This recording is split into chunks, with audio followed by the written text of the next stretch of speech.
Vamos a comenzar en esta comisión que ha sido titulada como una comisión latinoamericana, y lo es, pero más específicamente resulta ser una comisión dedicada a 3 clásicos argentinos, bajo una mirada presumiblemente comparatista. Veremos luego con el desarrollo de las exposiciones. Decía yo al comienzo que, por más que nos han adjudicado 15 minutos a cada uno, el hecho de que seamos solo 3 expositores en vez de los 4 habituales, nos va a permitir extendernos hasta los 20 cada uno para redondear mejor los temas. Y después, en todo caso, al final, podemos hacer el diálogo en conjunto. Si están de acuerdo entonces, en primer término, escuchamos a Caterina Frangi de la Universidad Nacional de La Plata, con su trabajo Los ecos dantescos en la concepción de la lengua de Juan Bautista Alberdi. Bueno, muchísimas gracias. ¿Qué tal? Bueno, como ven en el Zoom, yo soy Caterina Frangi, así que bueno, comienzo con este trabajo. Bueno, la discusión en torno al idioma nacional, que tuvo lugar en la Argentina a principios del siglo XIX, fue fundamental en una época en donde la cuestión de la identidad argentina, diferenciada de aquella española, ocupaba mucho de los intelectuales. La querella de la lengua tuvo una enorme importancia tanto durante la época como en los tiempos posteriores. Las concepciones de los pensadores de aquel periodo sobre la identidad y la lengua del país en relación a la de España encuentran inspiración no solo en la recientemente declarada independencia y búsqueda de identidad, sino también en muchos otros autores contemporáneos y del pasado. La figura de Dante Alighieri no ha sido casi tenida en cuenta como influencia en las ideas de los pensadores de la generación del 37. Sin embargo, creemos que muchas de las reflexiones que aparecen en las obras del poeta florentino y que han sido retomadas por muchos autores posteriores tienen estrecha relación con los pensamientos posrevolucionarios de la Argentina del siglo XIX. A partir de la referencia que hace Alberdi en La moda a las consideraciones de Dante acerca de la lengua vulgar, intentaremos establecer algunas conexiones entre la obra medieval y los escritos del argentino, buscando demostrar que las ideas dantescas pueden haber influenciado en mayor o menor medida sus reflexiones. De ese modo, a través del análisis de algunos elementos en común entre el pensamiento alberdiano y de Vulgar y Elocuentia, el presente trabajo propone un punto de contacto entre los ideales de la generación del 37 y las propuestas dantescas que, a pesar de la gran distancia espacial y temporal, siguieron vigentes durante épocas posteriores. Dante Alighieri y la lingua volgare. Las grandes divisiones que hubo durante la Edad Media en la península italiana no pasaron desapercibidas en el arte y la filosofía. Las diferencias idiomáticas y culturales eran aspectos centrales en el ambiente intelectual de la época. El regionalismo, las luchas ideológicas y los enfrentamientos políticos tuvieron consecuencias en muchas de las obras que surgieron de aquel período, especialmente en el joven Dante Alighieri. En efecto, el florentino es el primero que emprende un proyecto de escritura filosófica en una lengua vernácula, el Convivio, tratado en el cual el autor celebra la lengua del vulgo. En De Vulgar y Elocuentia, obra inconclusa, el poeta retoma el tema de la lengua vulgar, aquella que define como él habla que, cito, enseñamos los circunstantes a los niños, apenas empiezan estos a distinguir los sonidos, o que aprendemos sin regla alguna, imitando a nuestra nodriza. Cierro cita. Separa entonces a la misma de la lengua gramatical, que se adquiere con severo estudio de sus reglas y principios. Así establece desde el comienzo que la obra de ambas lenguas, la más noble es la vulgar. En la primera parte se dedica a hacer algunas distinciones y caracterizar las lenguas y la historia de las mismas, declarando desde el comienzo que nadie se ha ocupado antes de la lengua vulgar. De modo que, como explica Pinto, Dante se ha presentado solemnemente como explorador de un terreno especulativo nunca antes abordado. En el segundo y último libro escrito hay un salto temático que puede percibirse no como un tratado sobre retórica, sino como un tratado de filosofía de la retórica. Se dedica a la jerarquización de temas, recursos y sintaxis, y en general al uso de la poesía en vulgar ilustre. Se observa en la obra una estrecha relación con la devoción religiosa de su autor, de modo que la Biblia es su fuente para muchos de los hechos que describe, pero sus observaciones acerca de las lenguas y sus mutaciones serán centrales para nuestro posterior análisis ligado a la figura de Juan Bautista Alberdi y su referencia a Dante Alighieri en La moda.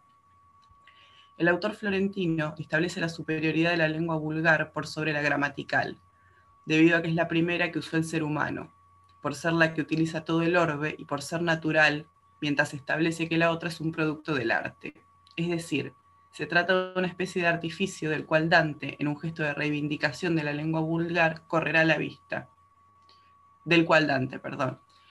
Varela Portas de Orduña resalta que el movimiento de Vulgaria Eloquentia se desacraliza, en el movimiento de Vulgaria Eloquentia se desacraliza el latín y se convierte en un recurso creado por el hombre, regulado por el consenso unánime de muchos y no por algo divino. En el apartado 9 de su obra, Dante se ocupa del tema de la variabilidad de las lenguas vulgares. Afirma que la variación de las mismas se debe al tiempo y al espacio, de modo que establece que las lenguas no pueden ser duraderas ni continuas. Afirma asimismo que, cito, si pues de hecho el habla de un mismo pueblo, como acabamos de declarar, varía con el transcurso de los tiempos, ni puede en modo alguno permanecer siempre la misma, es forzoso que la lengua de los que viven mutuamente separados y alejados varíe mucho más. Cierro cita. Luego de declararla como la mejor lengua vernácula, anuncia que se abocará primero al análisis del llamado italiano vulgar, al que caracteriza como vulgar ilustre, para luego estudiar los dialectos vulgares inferiores. Si bien su obra no llegó a término y concluyó repentinamente en la mitad del segundo libro, algunas de las ideas sin precedentes que desarrolla, especialmente en el primer libro, tendrán vigencia hasta siglos más tarde. No se puede dejar de lado la novedad de la obra dantesca para su tiempo y la importancia que su figura tuvo en consecuencia para los pensadores posteriores, especialmente a partir del interés de Hugo Foscolo hacia la comedia en las primeras décadas del siglo XIX.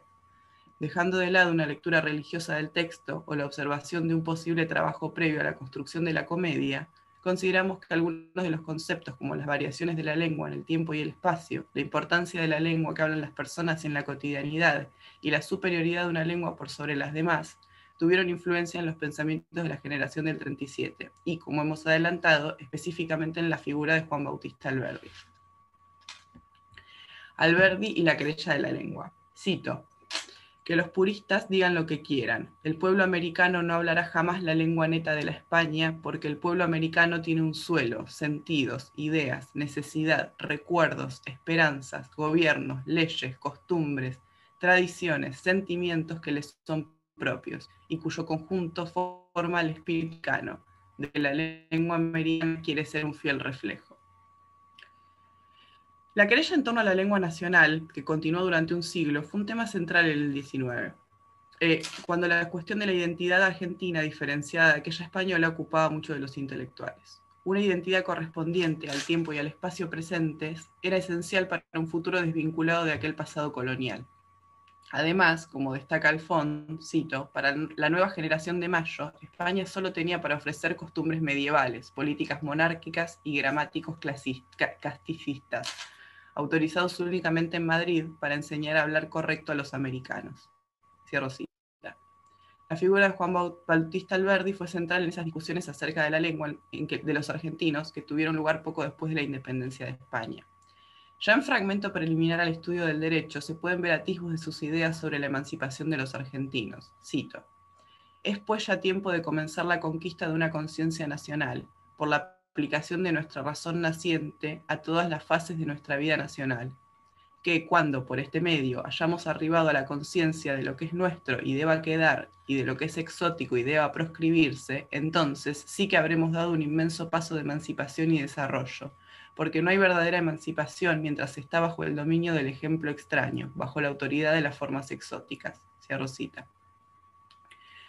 Habla además de una razón nacional, que según destaca Alfón, puede deducirse que deberá expresarse en un idioma nacional. No habrá pensamiento propio si no se escribe y conversa en una lengua propia. Rodríguez Pérsico retoma la importancia que le da a los cambios sociales en sus escritos. Cito: como las formas democráticas impregnan el siglo de la literatura y en la historia. Alberdi establece una adecuación exacta entre ambas. Los cambios sociales arrastran transformaciones culturales. Luego, arte y sociedad son congruentes. Cierro cita. La correspondencia entre la sociedad y el idioma en que ésta se expresa es un concepto que se tendrá en cuenta en las intervenciones que hará el argentino sobre el tema lingüístico de la nueva república. Frente a la emergencia de un incipiente campo intelectual, surge la publicación de La Moda, que incluía desde partituras y cielitos hasta reflexiones de temas diversos, traducciones o comentarios bibliográficos. En cuanto a la cuestión del público de la revista y del reformismo, Claudia Román explica que, cito, enseñar a leer será transformar conductas, hacer del pueblo un público. Cierro cita.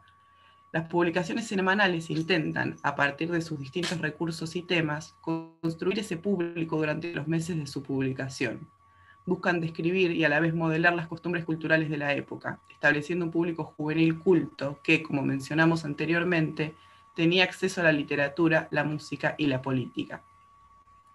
En cuanto a la cuestión de los contenidos, Labra destaca que, cito, la moda no es el único tema recurrente en la publicación. Lo que es más, una lectura con voluntad taxonómica podría clasificar los escritos publicados bajo solo un puñado de titulares. Uno claro es la pugna entre el español y americano, hispano y extranjero, herencia o innovación. Lo que España nos ha legado es horror al árbol de la ciencia. Cierro cita. La revista, entonces, se trata de un producto de origen e inspiración absolutamente porteños que pretende, mediante la ironía y los ataques a ciertos aspectos de la cultura y las costumbres, dar lugar a esa nueva Buenos Aires que está empezando a surgir en los años que la lucha independentista había terminado y el peso de la propia patria debía definirse para construir el camino hacia un futuro bien diferenciado de la España conquistadora. Alberdi, fiel a los pensamientos de su generación, trata en sus textos el concepto de la emancipación de la lengua. Y si bien no llegó a desarrollar un estudio profundo sobre el tema, sus ideales patrióticos se observan en esa insistente oposición al españolismo. Sin embargo, esta oposición desde el seudónimo Figarillo no puede sino llamar nuestra atención. Alberdi se presenta como un sucesor de Fígaro, siguiendo los pasos de Mariano José de Larra, pero criticando a su vez la cultura peninsular en la que éste estaba inscripto. Víctor Carballo dice al respecto que en un medio intelectual anclado en tradiciones castizas, Alberdi se hace español para criticar lo hispánico. Aunque es cierto que en su obra se encuentra la conciencia de que a los europeos se les debe lo que tienen y la creencia profunda de su superioridad frente a los indígenas, en su programa de regeneración cultural resalta el concepto de la emancipación y distanciamiento de aquella cultura que hoy se siente ajena. Esa acción se generará en parte a partir de la lengua. Ennis retoma diversos pasajes de Alberdi, destacando el carácter eminentemente político que adquiere el cambio lingüístico como revolución emancipatoria. Establece asimismo que, cito, el de la lengua no aparece a primera vista como un problema formal generado por un modo de expresión diferenciado ya existente, sino que se trata de un asunto de jurisdicciones políticas, y a partir de allí puede empezar a hablarse de cambios en el léxico, la sintaxis o la fonología. Cierro cita. El cambio lingüístico sería entonces un segundo paso en el proceso de la emancipación, pero se trata de un segundo paso que existe a partir de la realidad de las profundas diferencias que hay entre los dos pueblos, a pesar de estar unidos por la historia. El lenguaje es considerado expresión orgánica de un pueblo, de su forma de vida, de su ambiente. Cito, nuestro suelo les puso acentos nuevos en su boca y sensaciones nuevas en su alma, y por eso, cuando el cambio de ambiente primero y la reforma completa de lo social, cultural y político después, hacen inevitable y necesario el cambio de la lengua. Cierro cita. Dante Alighieri en álbum alfabético. En la moda, Alberdi publicó a partir del número 18 el apartado que denominó álbum alfabético. En la entrada de la publicación del 31 de marzo de 1938 para la palabra castellano, el autor retoma la figura de Dante Alighieri para justificar su inclinación hacia la lengua diferenciada de la península. Cito el pasaje de Alberdi. Castellano. El Dante tomó de las calles de Florencia el idioma que hoy habla la Italia. El Dante hizo su deber, obró como hombre de genio, aceptó como buen republicano lo que el pueblo, omnipotente en todo, había sancionado. En las calles de Buenos Aires circula un castellano modificado por el pueblo porteño, que algunos escritores argentinos, no parecidos en esto a Dante, desdeñan por el castellano de Madrid. Cierro cita. Como bien indica Ennis, Alberdi retoma un modelo europeo de gran prestigio de establecimiento de la norma vernácula. Se trata de un uso legítimo de la lengua vulgar que le sirve para fundamentar sus ideales de uso de la lengua popular diferenciada del español europeo, tan valorado por algunos de sus contemporáneos. La lengua americana debe aún construirse, ya que todo lo relativo a España se asocia a aquello que se debe dejar atrás. Alfón establece que Alberdi estima que la misión de su generación es teñir de color local, americano, a todos los elementos culturales que constituyen la nación. Anhela originalidad e incluso repregarse sobre nosotros mismos.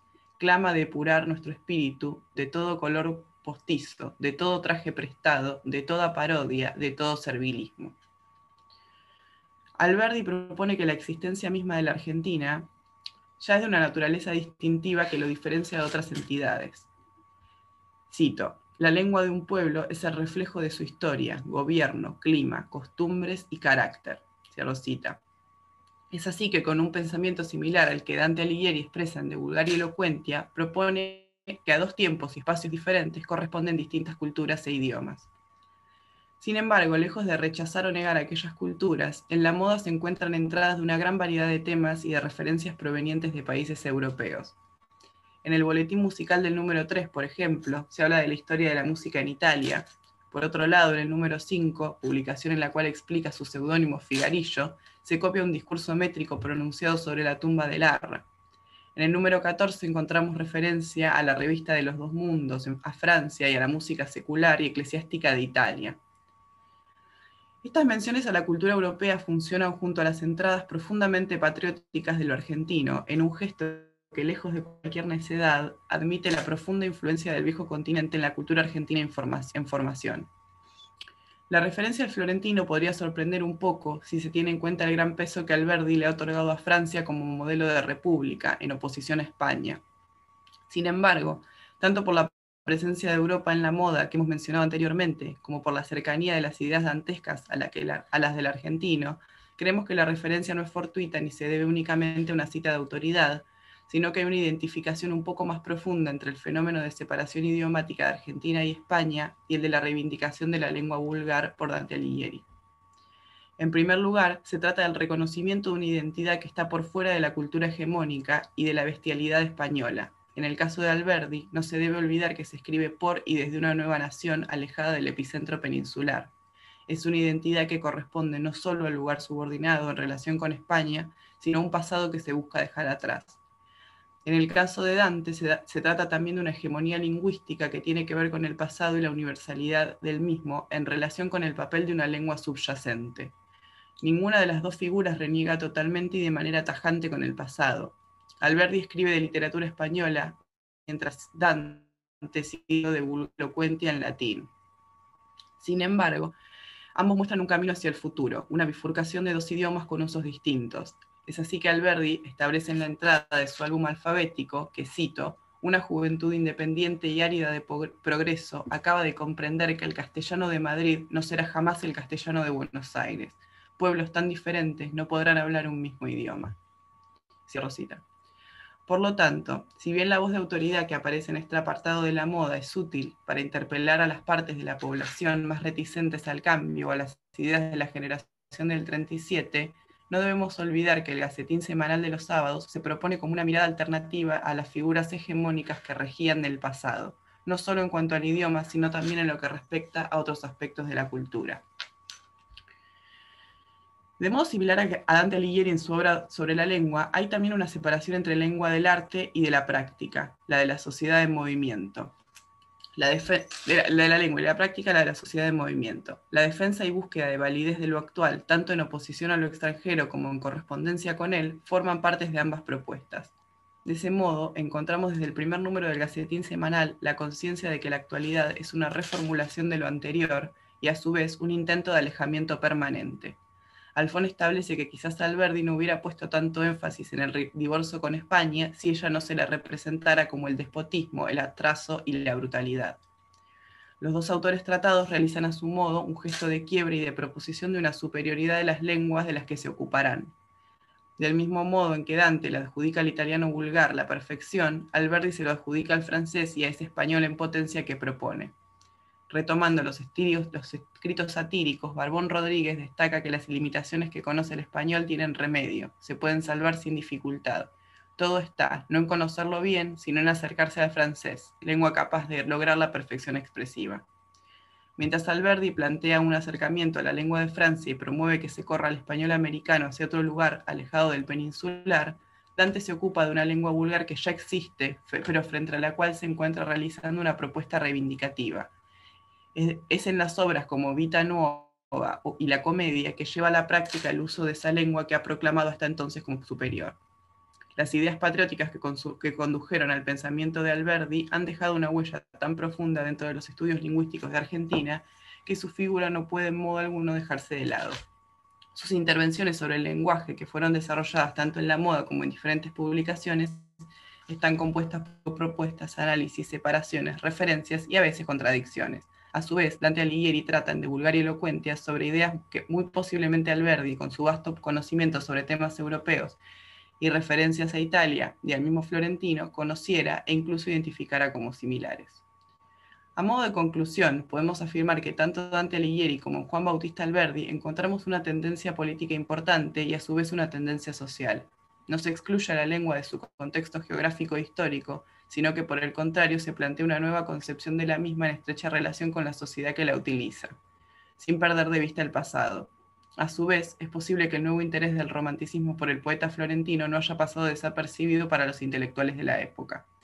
Los aires de patriotismo que se respiraban en los distintos estados recientemente independientes no pudieron ser ajenos a las ideas más antiguas sobre la lengua y la misma identidad de los pueblos. No podemos sino tomar en consideración la importancia que las ideas dantescas tuvieron en los intelectuales posteriores para, a partir de los elementos destacados de Alberdi, sospechar que la referencia a Dante Alighieri en su álbum alfabético esconde una identificación un poco más profunda del autor con las ideas que el florentino había escrito siglos antes. Es así que cuando Alberdi busca la emancipación de la lengua, parece proclamar en sus afirmaciones las mismas ideas de una mutación lingüística que Dante había expresado en relación a la localización geográfica y la época histórica. Los textos con las contradicciones propias de quien busca separarse de aquello que lo ha definido por mucho tiempo, el análisis de un idioma, real o en potencia, que se busca poner en un lugar central y la conciencia de estrecha relación entre la lengua y la sociedad, son algunos de los elementos que encontramos en ambos autores y que nos permiten creer que las ideas dantescas desde Vulgaria Elocuentia tuvieron un alcance que desafió las distancias e inclusive los siglos, llegando con una validez notable a los pensadores de la Argentina de principios del siglo XIX. Muchas gracias. Muchas gracias, Caterina. Felicitaciones por el trabajo y por el ajuste al tiempo. Y le doy la palabra a Eva Lencina de la Universidad Nacional de Córdoba, que nos hablará del diario de a bordo de William Henry Hudson, una escritura suspendida entre Argentina e Inglaterra. Bueno, buenos días a todos. Yo hice mi tesis doctoral sobre William Henry Hudson, sobre su obra literaria principalmente, y sobre su recepción en Argentina, y hoy quería compartir con ustedes una primera aproximación a un texto muy poco conocido de Hudson, que en su momento yo no llegué a abarcar en mi tesis, y sobre el cual casi no existen estudios previos. La ponencia se titula El diario de a bordo de William Henry Hudson, de 1874, una escritura suspendida entre Argentina e Inglaterra. El escritor y naturalista anglo-argentino William Henry Hudson nació en la Pampa Argentina como hijo de colonos norteamericanos de ascendencia inglesa. Creció en estrecho contacto con los gauchos de la zona, pero también con la comunidad anglosajona en Argentina, una suerte de Inglaterra en miniatura. Sujeto de una identidad escindida, que es un término con el que yo lo defino en mi tesis, la conformación cultural de Hudson circuló siempre entre fronteras o zonas de contacto culturales, entre Argentina e Inglaterra, la ciudad y el campo, el naturalismo y la literatura, condición que tan acertadamente describe Jane Franco con el oxímoron de exiliado nato. Su percepción mística de la naturaleza, afín al trascendentalismo norteamericano, al decir de Jason Wilson, que escribe sobre las influencias literarias en Hudson, y también de John Walker, que es un académico que estudió mucho la influencia de la más amplia New England Tradition en la escritura del naturalista, y también estudió mucho la obra de Cunningham Graham, el amigo de Hudson. Bueno, esta percepción mística de la naturaleza lo llevó a ahondar en la lectura de la poesía pastoralista inglesa del siglo XVIII, como James Thomson, y algunos poetas tal vez no tan conocidos como Robert Bloomfield, por medio de la cual formaría una imagen mental de una Inglaterra arcádica que partió a buscar en 1874. A los 33 años, Hudson se embarca en un viaje sin retorno hacia Inglaterra a bordo del Ebro, desde donde escribe una larga carta a su hermano Albert.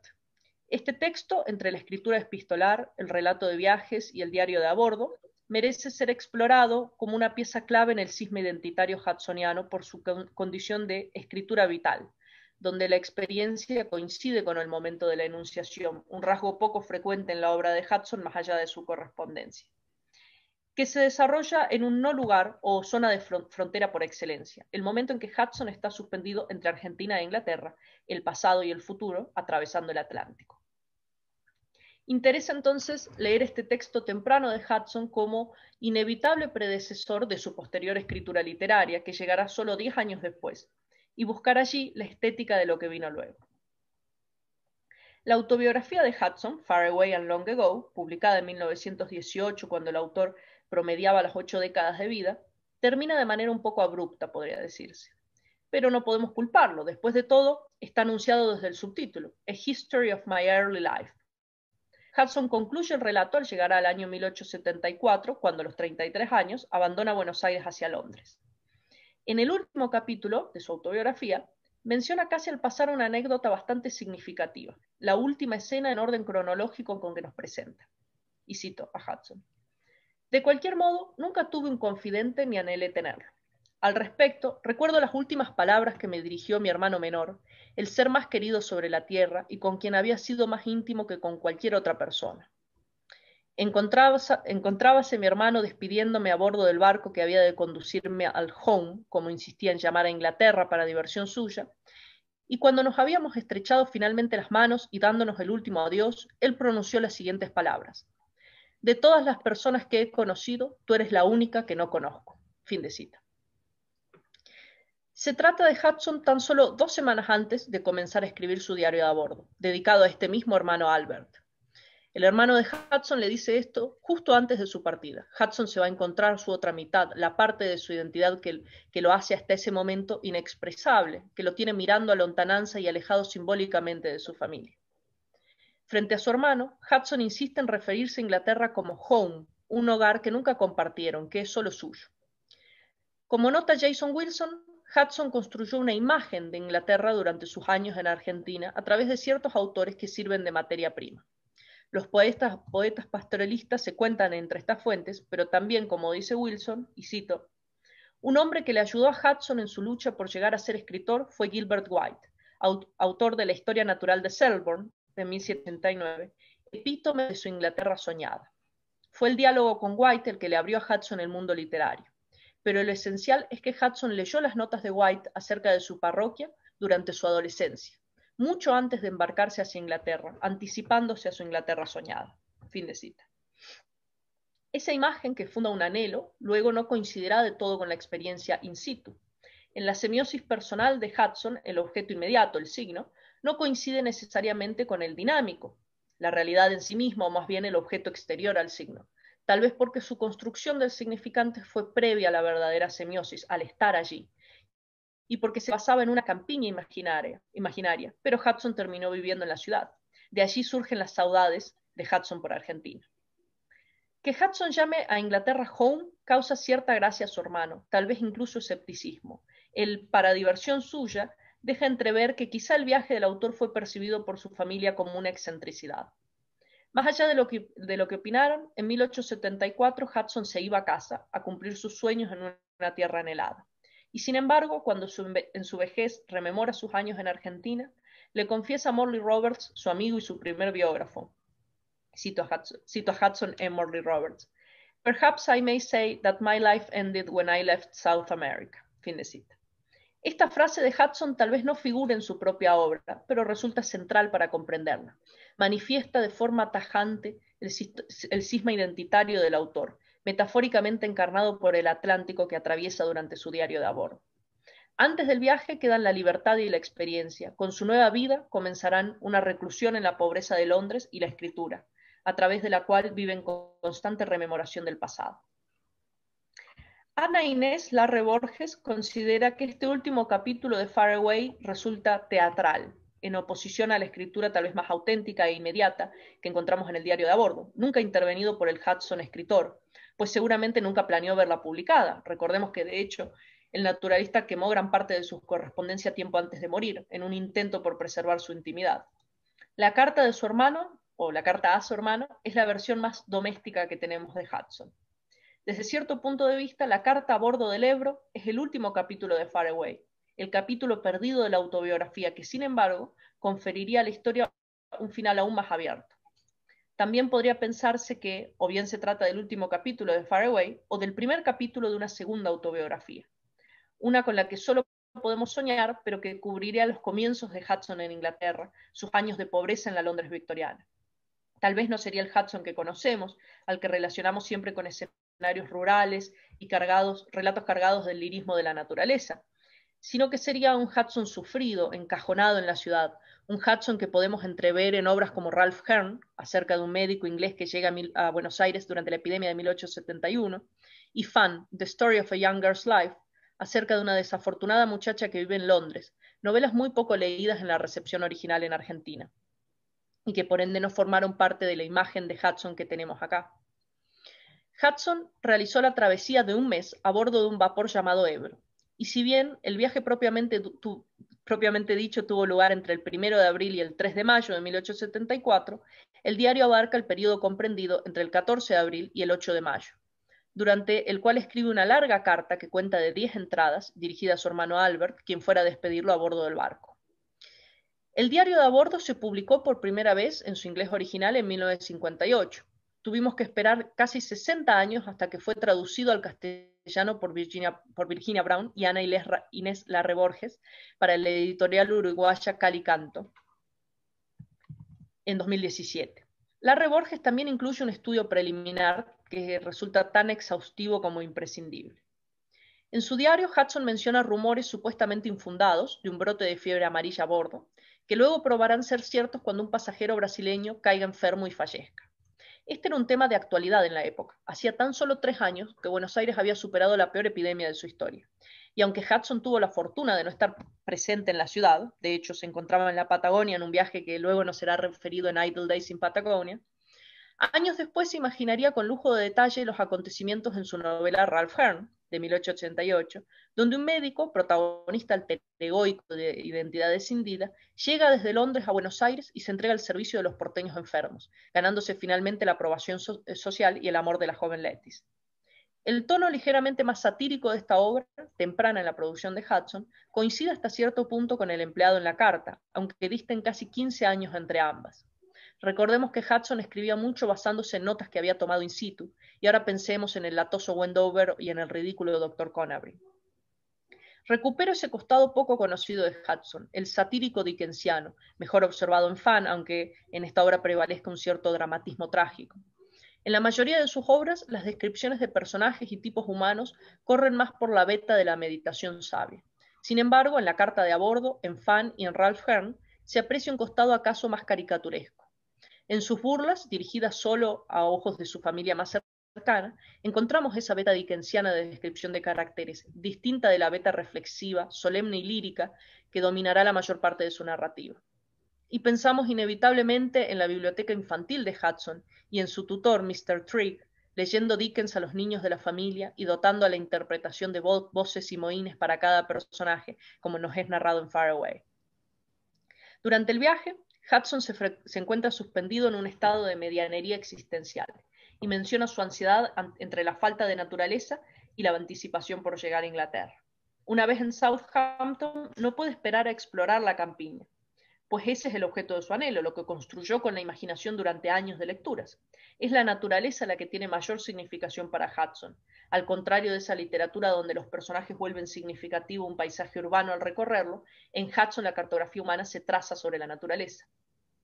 Notemos que en su descripción de Southampton no ha mencionado a los pobladores, su aspecto o cualquier rasgo de carácter, y eso nos lleva a creer que cuando en el barco se dedicó a reseñar a ciertos personajes, era falta de paisaje y naturaleza.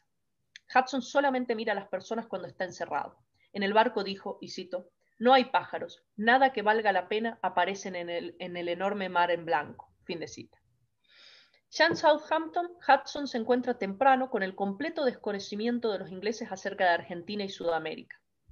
Cito, «Esta mañana conversé con un Sir Lester Dedlock, individuo que de aspecto parecía importante y acababa de llegar de York. Dijo que nunca había oído hablar del Río de la Plata y preguntó si los argentinos descendían de los colonos holandeses y los indios. Conocía a una dama de América del Sur, de Virginia. Fin de cita. Y esta experiencia es algo fundamental, que se relaciona con su posterior tendencia al ocultamiento de su identidad de colono en sus obras. Como vimos, todo lo que se narra en la carta es significativo del porvenir de Hudson. Hudson se despide de su hermano, anunciando su propósito de, en el futuro, escribir menos y mejor. Lo primero no podemos decir que lo haya cumplido, pues se convertiría en un autor prolífico en varios géneros, pero el mejor predice un futuro que el joven Hudson aún desconocía, pues no escribió su primer relato, Felino Viera's Confession, hasta una década más tarde. Y firma William H. Hudson, recordándonos que tampoco su familia lo llamaba Guillermo Enrique, y que ese alias fue exclusivo de la recepción argentina desde la década del 20 en adelante, de manera coherente con sus propósitos de nacionalizar y hasta cierto punto acriollar a Hudson, que se consideró siempre un escritor inglés, aunque ahora comprendamos que la identidad, en especial la de un naturalista, un intelectual y un emigrado, es una construcción compleja y bastante ambigua, y la de Hudson oscila siempre entre Argentina e Inglaterra. Muchas gracias. Muchas gracias, Eva. Dejamos entonces, como dijimos, para el final lo que queramos añadir o dialogar entre nosotros. Y paso ya a leerles entonces mi trabajo, El milagro secreto de Borges o el triunfo aparente de las armas, lectura en clave cervantina.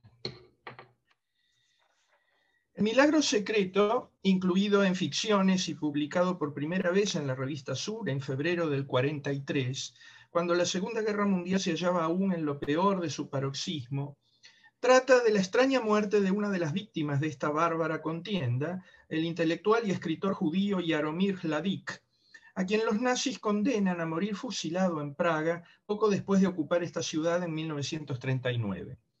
Mientras espera el día de su ejecución, Hladik ruega a Dios le dé tiempo necesario para poder concluir su inacabada pieza teatral Los enemigos, pedido que es escuchado y satisfecho de manera milagrosa. La mañana de la ejecución y cuando ya se encuentra la víctima ante el pelotón de fusilamiento, Dios le concede el misterioso don de vivir en su mente un año entero, mientras en el mundo exterior apenas transcurren unos pocos minutos. Así, durante ese año puramente subjetivo, Hladik tiene el tiempo suficiente para concluir la redacción exclusivamente mental de su drama, y solo cuando acaba de limar el último adjetivo, los tiempos exterior e interior vuelven a coincidir y la descarga de los fusiles lo mata.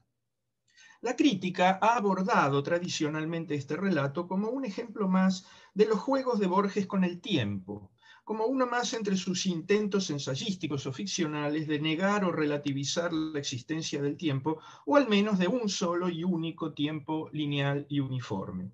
No es bajo estas premisas que nos ocuparemos aquí de él, sino en relación con otra de las obsesiones del autor, la de la dialéctica de las armas y las letras, tal como se la apropia a partir del manejo irónico que del tópico hace Cervantes en el Quijote.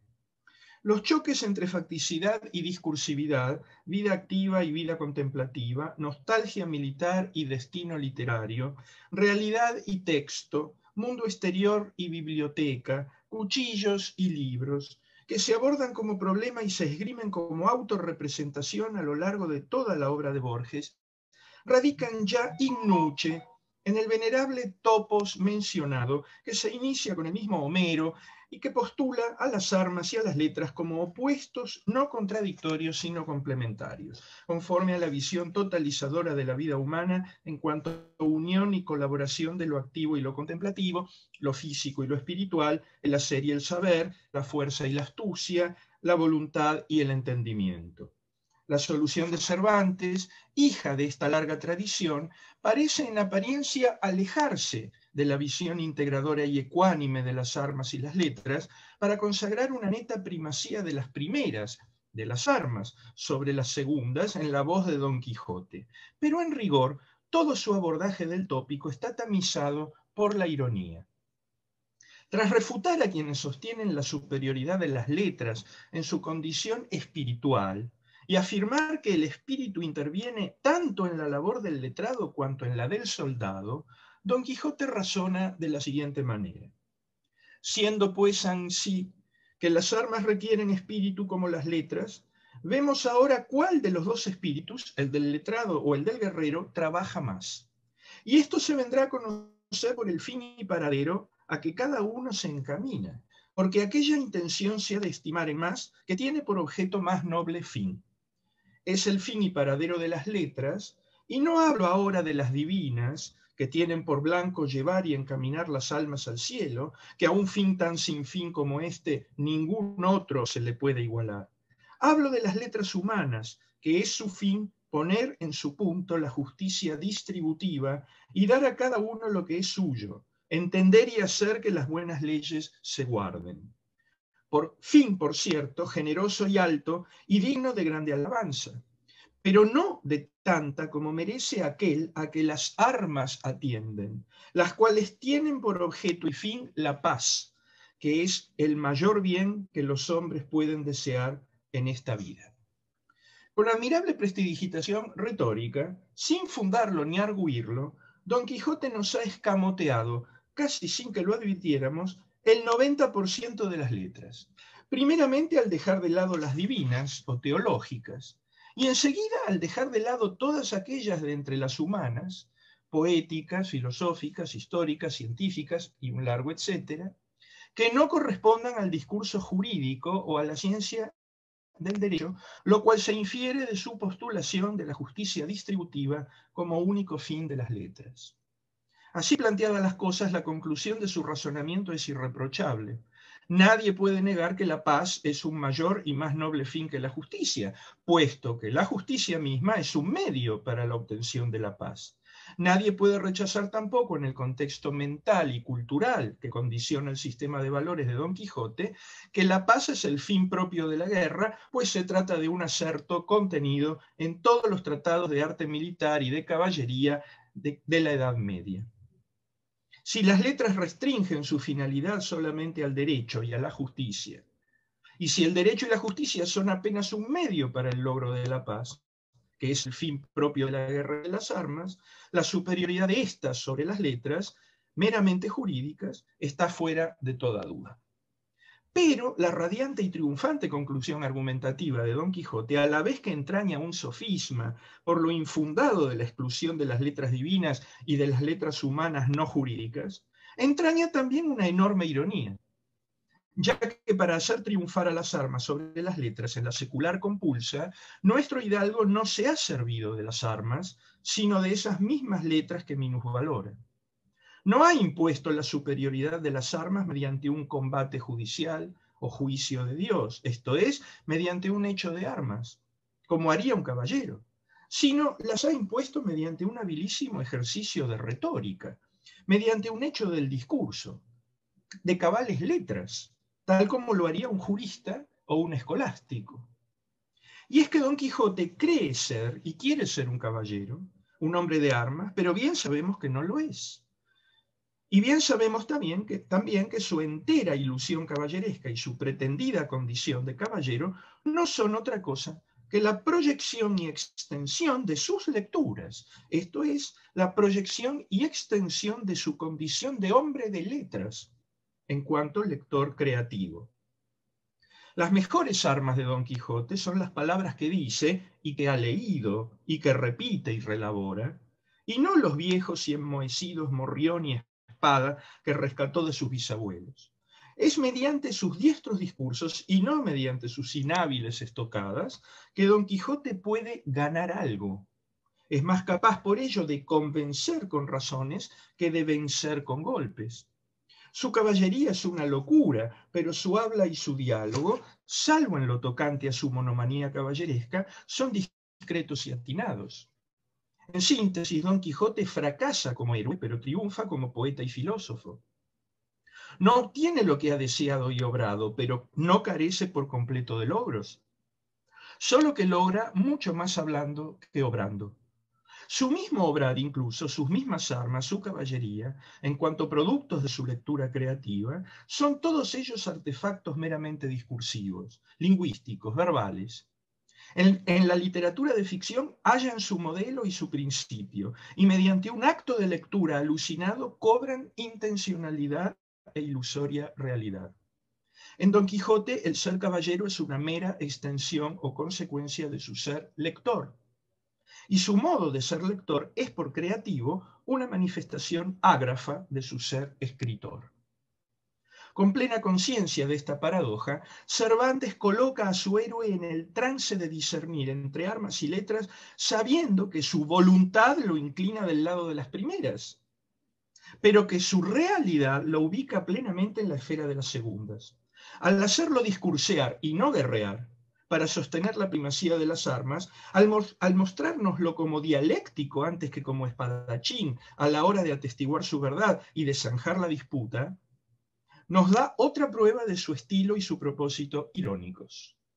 Pues brinda al discurso de Don Quijote un contexto enunciativo capaz de hacerle significar exactamente lo contrario de lo que pretende decir, que son las letras y no las armas las superiores.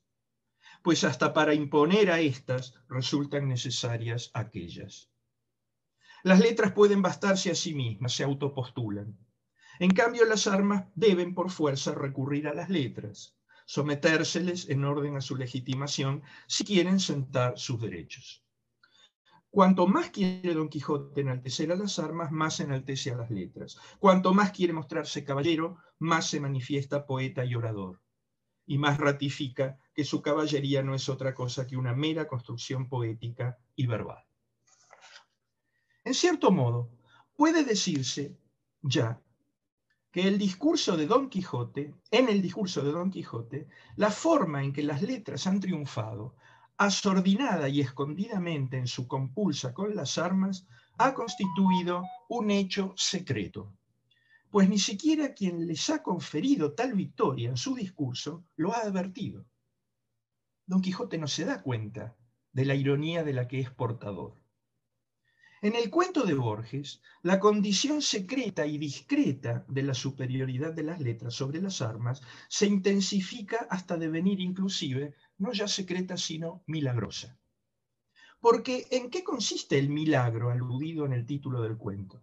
¿Solamente en que el tiempo interior de Slavik se haya detenido frente al pelotón que habrá de fusilarlo?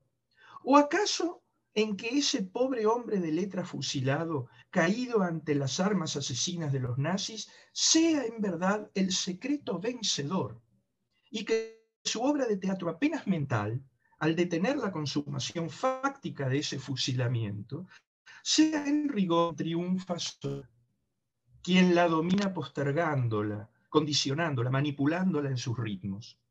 En todo caso, la raíz profunda del milagro se encuentra no tanto en el tiempo detenido, cuanto en la entidad puramente mental, inmaterial del artefacto literario compuesto por Slavik.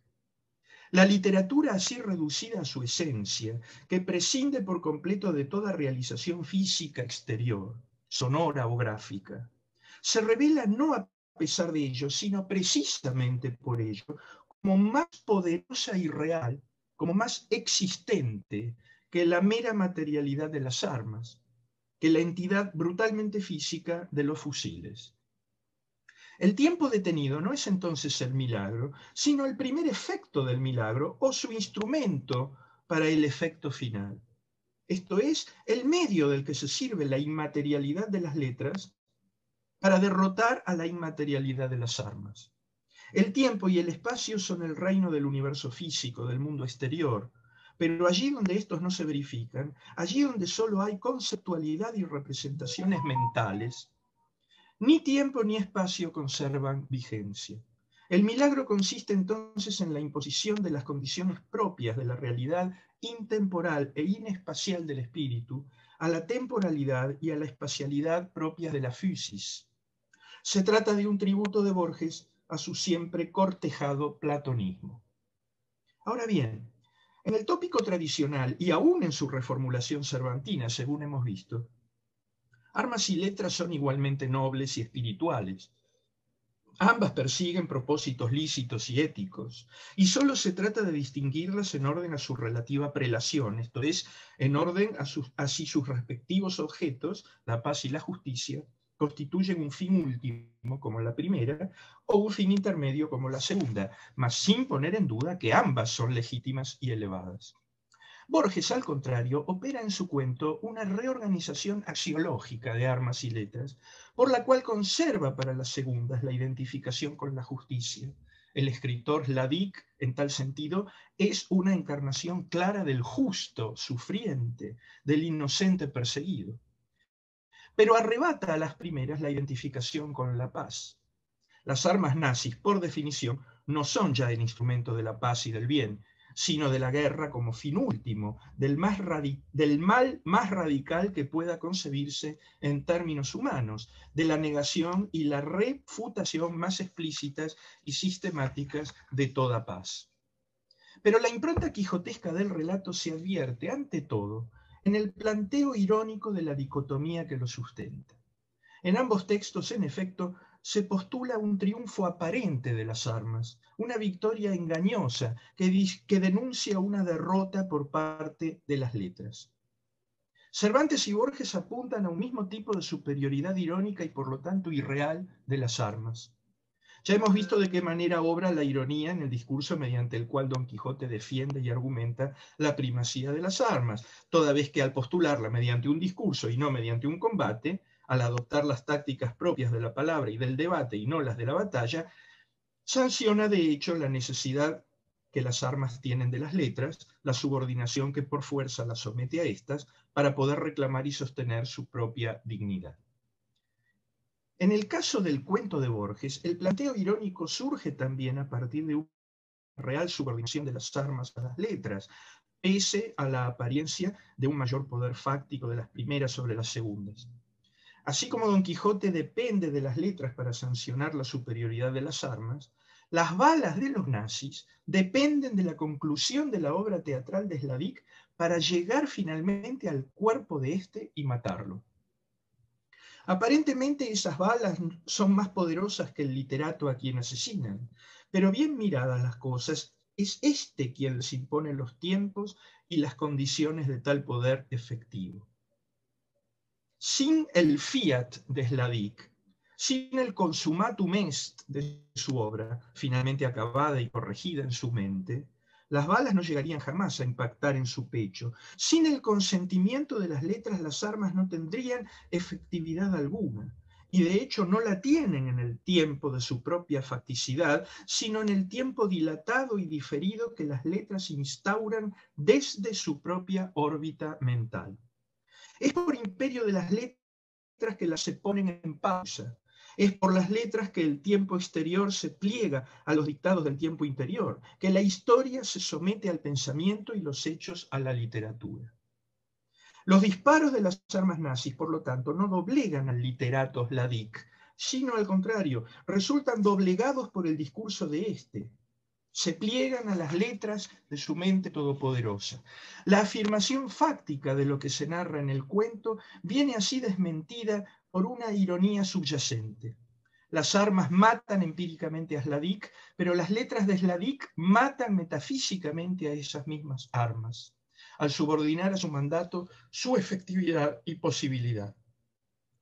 Así como Don Quijote necesita de las letras para postular discursivamente la superioridad de las armas, también el pelotón de fusilamiento necesita de la obra de teatro de Hladic para que sus armas puedan efectivamente matar, y en el momento y bajo las condiciones que las letras les impongan. En ambos casos, la subordinación de las armas a las letras es la condición indispensable para la viabilidad de aquellas. Ahora bien, en el Milagro Secreto, el triunfo ontológico de las letras por sobre las armas no solo supone un correlativo triunfo de la mente sobre la fuerza física o del espíritu libre sobre la ciega materia, sino también, y ante todo, una victoria de la atemporalidad sobre la historia. Lo decíamos más arriba, en su milenaria compulsa, Platón y las ideas, el ser puro y atemporal, vuelven a derrotar a Aristóteles y a los sentidos, al devenir y a la contingencia, en el relato de Borges. Y hablar de una derrota de la historia equivale a proclamar una victoria del humanismo, de aquello metacrónico y eterno que define al hombre por sobre cualquier determinismo o relativismo de los tiempos y las circunstancias. Los nazis, hijos de Hegel, al cabo, son los dueños de la historia. Hladik, hijo de Israel, estudioso de la Cábala e imagen de Dios, es el hombre que se planta frente a los imperativos de la historia para hacerle frente con su esencia y dignidad inmutables. En su secreto y milagroso acto de resistencia a la barbarie de los tiempos, ¿no obra acaso Hladik una vez más como Don Quijote, como ese hombre ucrónico, que también resiste los dictados de su época mediante un explícito proyecto restaurador de la Edad de Oro, de un tiempo anterior a todo tiempo, de un no tiempo ahistórico que íntimamente considera metahistórico y por ello regenerable? ¿Y no es en ambos casos lo que se opone a los respectivos contextos históricos autoritarios y feroces un verdadero espíritu humanista que procura restablecer los derechos universales y atemporales del hombre en su dignidad más raigal? La caballería andante de Don Quijote, que arremete contra la bajeza y la mediocridad de su tiempo, y que por nacer toda ella de sus lecturas no es sino un hecho de letras, se revela por lo tanto como el perfecto equivalente de la obra de teatro redactada por Hladik ante el pelotón de fusilamiento nazi en el milagroso secreto de su interioridad mental. El potentísimo testimonio de una resistencia radical a toda pretensión de la historia por deshumanizar al hombre. La única diferencia entre Don Quijote y Hladik radica en los medios, pues la resistencia del primero ante la historia es activista, en tanto la del segundo no lo es. Entiéndase, ambas son eficaces a su modo y en sus respectivas esferas de posibilidad, pero mientras el compromiso de Don Quijote se pretende a sí mismo en cierto modo político, porque se opone a la historia, interviniendo fácticamente en ella, el compromiso de Hladik rehúye toda intervención fáctica y combate a la historia desde fuera de ella, desde arriba de ella. Y hay aquí, nos parece, una más que elocuente confesión de Borges acerca de su autopercepción como escritor, como artista y como intelectual. El verdadero artista, viene a sugerir Borges, no participa de la historia ni se involucra en ella, sino la trasciende y la supervisa. No es que el artista no deba influir en ella, no deba cambiarla y dirigirla, pero su modo de hacerlo no es involucrándose en ella como actor y hacedor, sino diseñándola, convalidándola o inclusive negándola como autor y pensador. En otras palabras, el artista no debe ser un arma, un hecho más de la historia, sino las letras del discurso que la piense y así la genere, impulsándola, rectificándola, acelerándola, retardándola, rechazándola. El artista no es un desinteresado de la historia, no es el habitante de una torre de marfil que lo aísle de ella, según tantas veces se acusó a Borges desde las soflamas y los barros de la literatura comprometida con sus criterios de intervención directa, propios tanto de la derecha nacionalista cuanto de la izquierda revolucionaria de la Argentina de los años 40, 50 y 60 y aún después. El artista puede y debe ocuparse de la historia y aún de la política, pero no asumiendo el activismo propio de las armas y del mundo, de la facticidad pura, sino asentándose en su misión reflexiva y exclusivamente discursiva y adoptando una perspectiva no condicionada por la inmediatez del devenir histórico del aquí y ahora, sino, por así decirlo, desde una contemplación de lo atemporal humano, sub specie eternitatis, vale decir, desde una perspectiva humanista.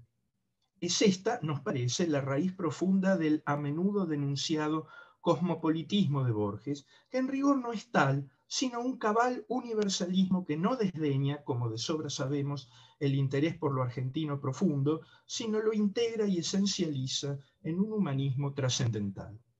El artista y el intelectual del modelo de Borges no es, según atestigua el ejemplo de Hladik, un desdeñoso de su tiempo y de su circunstancia local. No renuncia a influir en ellos, solo que lo hace secreta y milagrosamente, según procederes y habilidades sutiles que jamás la praxis política, militar, revolucionaria, periodística o económica podrían asumir o siquiera concebir.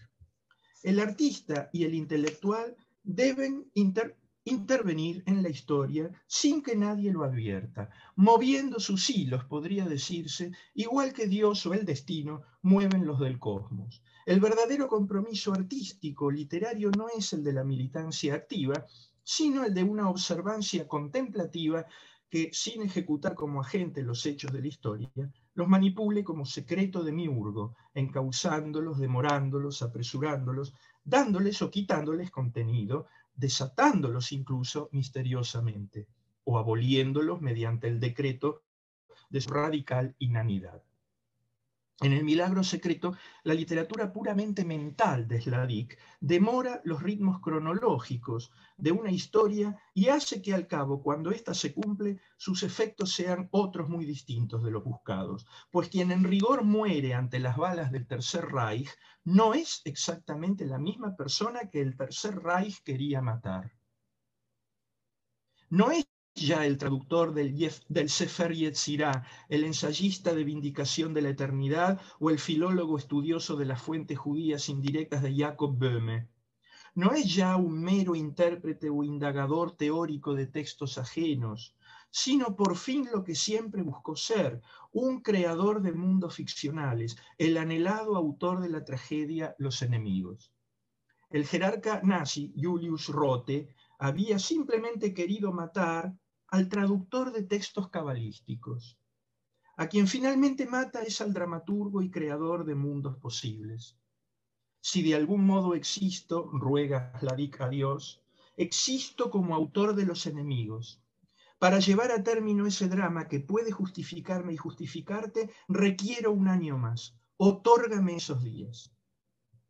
Mediante su resistencia no activa sino contemplativa, no de armas sino de letras, Ladik no ha aniquilado al nazismo, pero ha logrado imponerle otro libreto, otro orden del día, otra agenda. No ha conseguido salvar al mundo de esa barbarie, pero ha denunciado con más fuerza los alcances destructivos de esa barbarie, que no solo asesina traductores, sino también creadores, y que humilla y degrada a un mundo enriquecido por una obra nueva, Los enemigos, volviendo aún más grande su crimen. Al separarse en apariencia de la historia, al abstraerse de ella, Slavic la ha modificado más eficazmente que si hubiera usado el gesto teatral de una resistencia armada o una denuncia vociferante, según pretenden los manuales de la literatura comprometida. Ha enriquecido la historia por haberse enriquecido y completado a sí mismo. Ha modificado el mundo mediante su propia autoconstrucción identitaria. Al definirse al cabo como autor de Los enemigos, ha impuesto a su enemigo una víctima distinta, lo ha burlado, lo ha vencido. No de otro modo obra el sacerdote Chinacán en otro cuento de Borges, La escritura de Dios, del Dios, perdón. Cuando entre cadenas y desde la oscuridad de su mazmorra, logra descifrar a partir del secreto código de las manchas de un tigre encarcelado junto a él detrás de una reja, la clave misma del universo, que bien podría utilizar para liberarse, liberar a su patria y destruir a los conquistadores españoles, pero que opta en cambio por guardar en su mente, que es el sitio de la verdad, de la realidad atemporal y de la verdadera vida para un contemplativo, y el único lugar desde donde la historia puede vigilarse. ¿No deberíamos leer la obra del propio Borges y su misión como artista intelectual según su autopercepción, bajo este mismo prisma hermenéutico? ¿No es este el tipo de compromiso que tanto le reclamaban sus adversarios estéticos y políticos? Un tipo de compromiso que no entraña en un intelectual una traición a la índole misma de su vocación contemplativa, sino la máxima fecundidad de sus posibilidades. Es con esta interrogante que concluimos nuestro comentario. Gracias. Bueno. Tenemos un rato por si alguno quiere redondear algo, completar algo que no haya leído o preguntar a otro expositor, con mucho gusto.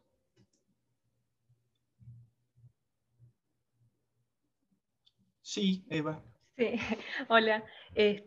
Sí, era con respecto a su trabajo. no era tanto una pregunta, sino comentarle que me pareció muy interesante cómo usted leía a Borges contra Cervantes, frente a Cervantes, porque en especial con Borges, que no solamente era un escritor, sino quiero decir también un genio, creo que Borges leía buscando de alguna manera autores con los cuales identificarse, como espejos en los cuales encontrarse a sí mismo, a través de los cuales realizar su propia obra. Y en algún momento yo también estudié cómo Borges leía a Hudson y encontraba en él ciertos paralelismos identitarios escindidos, es decir, que de la misma manera que Hudson estaba entre el inglés y el español, entre Inglaterra y Argentina, Borges, por su crianza anglosajona, también se sentía así. Y ahora usted me hizo notar esto con respecto a Cervantes, que me recordó mucho ese poema de Borges, en el que, bueno, no me acuerdo cómo es el poema, pero en el que él dice que no fue un hombre de armas como sus antepasados patricios, sino que él es el que cuenta las sílabas, es decir, él es el poeta.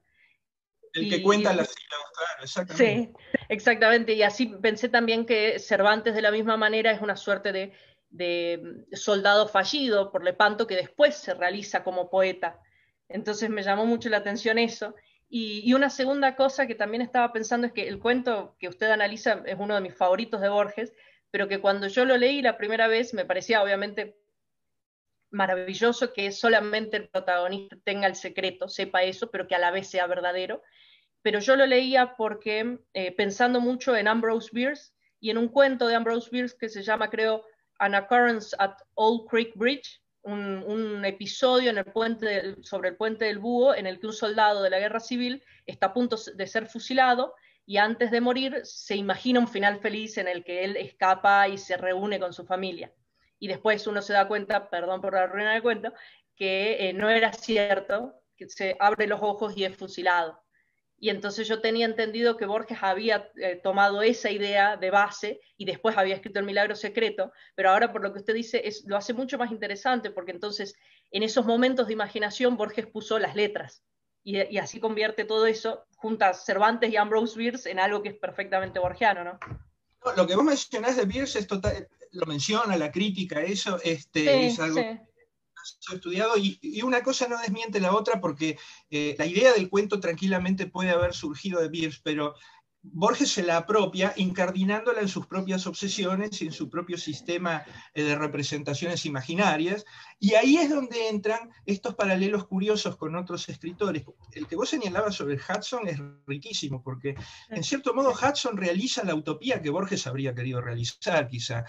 Sí, Borges habría querido tomarse un barco e irse a vivir a Inglaterra y probablemente escribir en inglés. Y a lo mejor se hubiera pasado después la vida añorando su infancia, igual que Hudson, y habría escrito un libro parecido, quizá no tanto rural, un poco más urbano, suburbano, sí, pero añorando sus lejanos días sudamericanos. Y con Cervantes pasa, como vos decías, exactamente lo mismo. Borges recurrentemente en su poesía, sobre todo, se compara con Alonso Quijano. En un poema directamente dice: ser Alonso Quijano y no atreverme a ser Don Quijote. Es decir, no atreverme yo también a salir de la biblioteca, porque en el fondo el pivote de todo el conflicto identitario de Borges entre armas y letras radica ahí. Cervantes se animó a hacer las dos cosas. Cervantes fue soldado y fue poeta. Y como soldado no es que fracasó, bueno, digamos, interrumpió su carrera militar por obra de las circunstancias bélicas mismas, porque le quedó inútil el manejo de un brazo.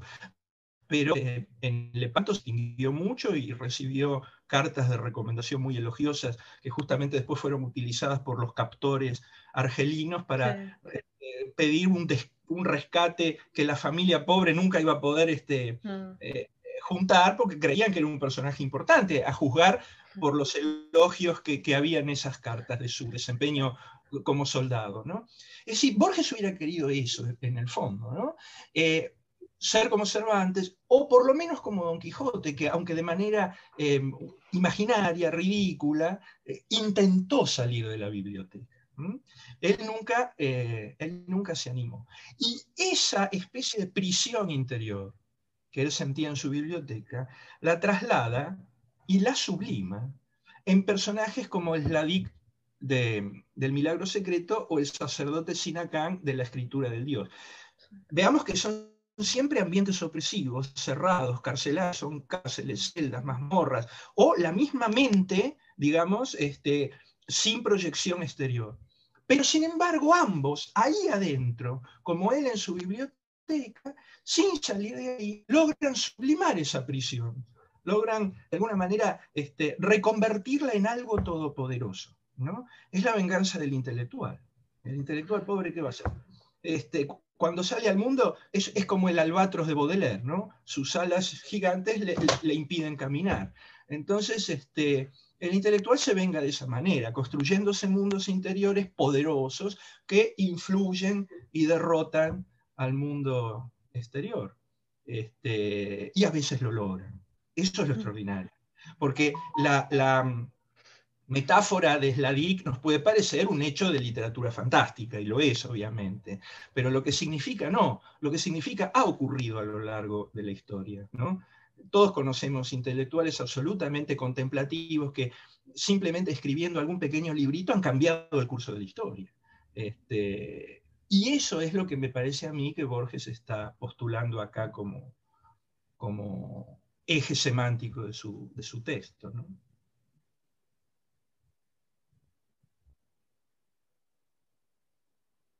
¿Algún comentario más?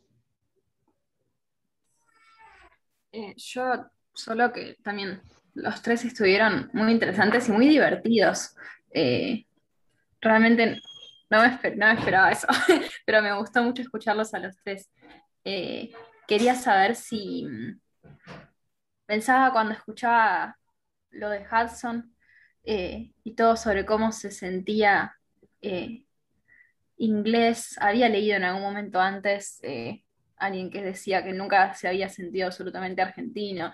Eso que es muy interesante y el tema de la carta en viaje es como un lugar muy valioso para sacar conclusiones respecto a eso, que aunque haya quemado su correspondencia, tener aunque sea algo ya te da. Me parece maravilloso que haya sobrevivido algo y que se puedan hacer este tipo de trabajos siempre cuando las circunstancias son así de, bueno, por ahí no teníamos nada, por ahí nunca íbamos a poder leer eso. Nada, es como agradecimiento al archivo. Y además pensaba en cómo se sentiría él si supiera que realmente se está el tren a Hudson, que se escucha eso, se descompensa, pobre. Nada, muy interesante. Y quería saber si tu tesis está disponible en algún lado, si uno quiere mirarla. Sí, gracias.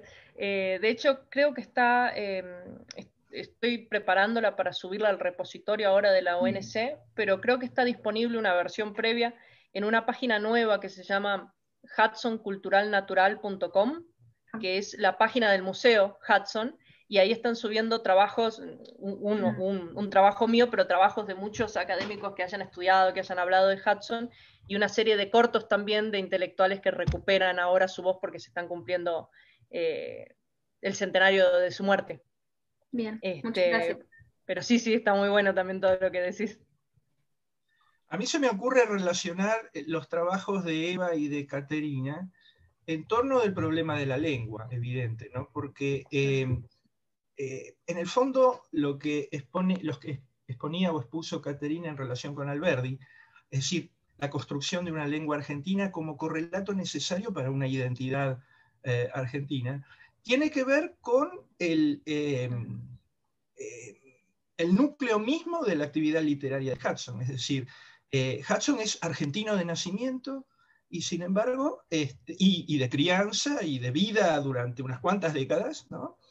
Pero su lengua era una lengua que reconocía otros orígenes y que provenía de otras fuentes, y es la que él entendía como definitoria de su identidad, ¿no? Es decir, él no entendió en términos tan claros la correlación entre geografía y lengua. Para él la lengua no estaba atada a la geografía, sino que estaba atada más bien a la historia, ¿no? En cierto modo, el problema que plantea la generación del 37, porque no es solo Alberdi, sino Juan María Gutiérrez, ¿no? Con su famoso acto así petardista de rechazar el diploma de correspondiente de la Real Academia, todas esas cosas, se está discutiendo eso mismo, ¿no? ¿En qué consiste la literatura argentina? Es decir, ¿alguien que escribe en inglés es un escritor argentino? ¿No? Hudson, pregunto, ¿es un escritor argentino? ¿Lo podemos considerar un escritor argentino como algunos lo consideran? Bueno, sí, es de hecho algo que también se preguntaba Rojas, ¿no? Y que se preguntaron todos los que leyeron a Hudson durante la primera mitad del siglo XX. Y de hecho una de las principales falacias o mentirillas con los que la crítica argentina intentó nacionalizar a Hudson es que Hudson es argentino porque él escribe en inglés, pero él piensa en español, que era ¿Cómo prueba? perfecta porque era incomprobable.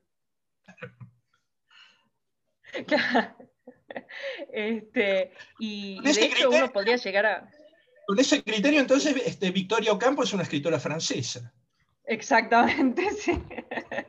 Pero de hecho creo que uno más bien tendría que pensar que un Hudson es un escritor argentino, el que leímos nosotros, y después hay otro Hudson que es un escritor inglés, que leyeron los ingleses y muy poco relacionado con Argentina, incluso a veces salteándose las obras más argentinas y leyendo las obras como Green Mansions, que no están situadas en Argentina, y leyendo otras, leyendo su autobiografía, pero no mencionando, porque Hudson nunca menciona Argentina, siempre habla de Sudamérica, de una especie de un territorio en el que él vivió, que no tenía fronteras políticas determinadas, y menciona obviamente Buenos Aires. Entonces es como que ahí hay dos Hudsons, uno elige quién lee, y tal vez haya un Hudson perdido en el medio, que es más como él mismo se sentía, ¿no? Un poco indefinido por momentos.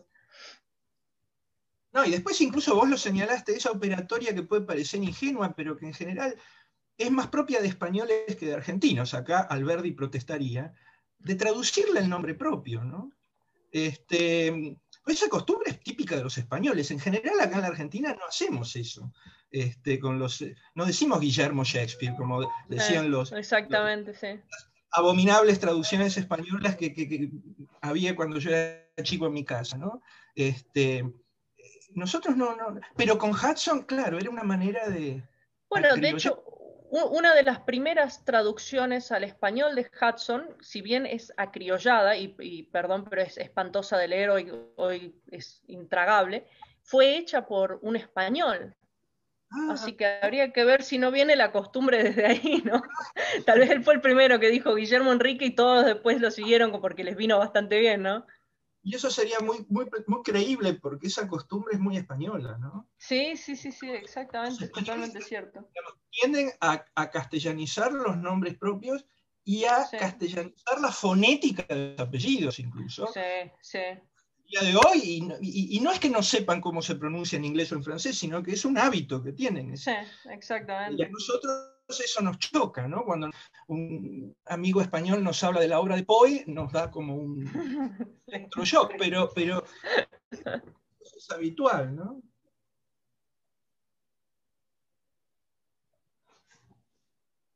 No es lo mismo, pero... A ver, ¿por qué no abundás un poco en eso, Sara? Me parece tan tarde, no quería interrumpir. No, que no es lo mismo porque es de otro lugar. Tipo, no cuenta como discusión argentina, pero los temas de dónde se es según la lengua que quieras usar y cosas como las memorias de Blanco White escritas por sí mismo, en las que si quisieras detectar si era español o no, como que se complica, como el tema de la autopercepción de la nacionalidad de uno mismo. Y me hace acordar a Blanco White, que justamente se refería a sí mismo como Blanco White. Bueno, en eso solo ya se ve como toda la problemática que tenía, como cuando querés, no sé si querés, pero cuando terminas usando la lengua para que ahí se reflejen tus complejos propios respecto a cómo te sentís respecto a tu nacionalidad. Por ahí una charla entre Hudson y Blanco White habría estado interesante. Muy interesante. A mí se me ocurren otros dos ejemplos anglosajones de la literatura anglosajona, mejor dicho, típicos, que son el de Conrad y el de Nabokov, ¿no? Porque en ambos casos, y justamente ambos provenientes del mundo eslavo, y los dos totalmente anglizados y habiendo, digamos, bueno, Nabokov siempre siguió coqueteando con lo ruso, pero digamos, su lengua es el inglés. El caso de Conrad, mucho más. Y en sentido inverso, el caso de Beckett, ¿no? Con el francés, aunque Beckett alternaba, ¿no? El francés y el inglés. Pero claro, Hudson es nuestro caso local, entonces nos resulta interesante. Sí, a mí me hace acordar, viniendo un poco más a lo contemporáneo, un poco al tema de Ariana Harwicz, no sé si la han leído, que ella está un poco, ella vive en Francia y escribe en español, pero por ejemplo el último libro ella dice que lo escribió casi todo en francés y después lo volcó al español. Y es muy interesante todos estos autores que están en la frontera, ¿no? Entre, ella por ejemplo escribe en Francia, vive en Francia, es leída en Argentina, ahora leída en todos lados, pero... es muy interesante todo ese espacio del medio que deja abierta un montón de cuestiones de la identidad, de las lenguas, en qué se escribe, cómo se escribe. Y bueno, me hizo acordar a este caso que es contemporáneo, ¿no? Pero que quizás es interesante porque, bueno, es una persona con la que hoy se puede dialogar y que ella lo dice constantemente en entrevistas. Muy bien, sí, sí. Bueno, nos tenemos que ir porque a las 11:30 nos echan, así que les agradezco mucho a las expositoras y a la persona gracias a la cual podemos decir que hemos tenido público. Me siento muy honrada de haber sido su público, la verdad. Bueno, muchas gracias. Bueno, muchas gracias. Muchas gracias. Un placer escucharlos ambos. Sí, un placer, muchas gracias. Gracias, adiós. Adiós.